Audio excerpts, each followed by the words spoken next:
Qardaşına 2 yaşlı körpəsinin gözü qarşısında qətlə yetirən Amin Nurinin cinayətinin bəzi detalları məlum olub. Hadisə ötən ilin iyulunda paytaxtın Binəqədi rayonunda qeydə alınıb.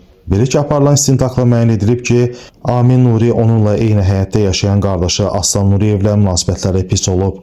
Buna səbəb qardaşının tüfeyle həyat keçirməsi və narkotik vasitədən istifadə etməsi olub. Ona görə də Amin eyni həyətdən istifadə etməmək üçün qardaşına yaşadığı mənzilə küçədən qapı qoymasını təklif etsə də, qardaşı dəfələrlə buna etiraz edib. İyulun 2-si günorta saatlarında iki qardaş arasında mübahisə yaranır. Qardaşı Amini və onun ailə üzvlərini öldürəcəyini və görəcəksən, gezi tezi var deyərək hədələyir. Amin bundan sonra qorxuya düşür və iyulun 3-ü saat 10 radələrində bir daha qardaşı Aslanla bu məsələni danışıb yoluna qoymaq qərarına gəlir.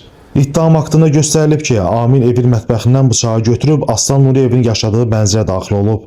O çarpayda narkotik vasitənin təsiri altında qarnı üstə yatmış vəziyyətdə olan qardaşı Aslanı səsləyərək oyatmağa çalışıb.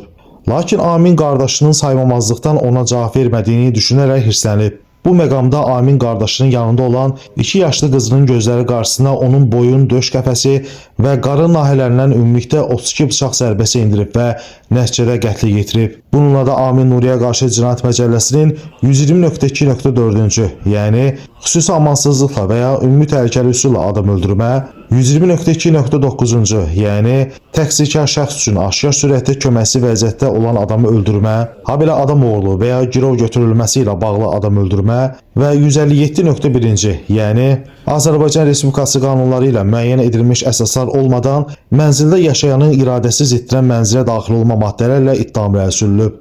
Qeyd edək ki, dövlət ittihamçısı İsmail Cavadlı ittiham nitqi ilə çıxış edərək məhkəməyə Amin Nurinin 18 il 3 ay müddətinə azadlıqdan məhrum edilməsini təklif edib. Bakı Ağır Cinayətlər Məhkəməsinin hakimi Eldar İsmailovun çıxardığı hökmə əsasən Amin Nuri 16 il 1 ay müddətinə azadlıqdan məhrum edilib. Orxan Rasifoğlu, Məhkəmə Xəbərləri.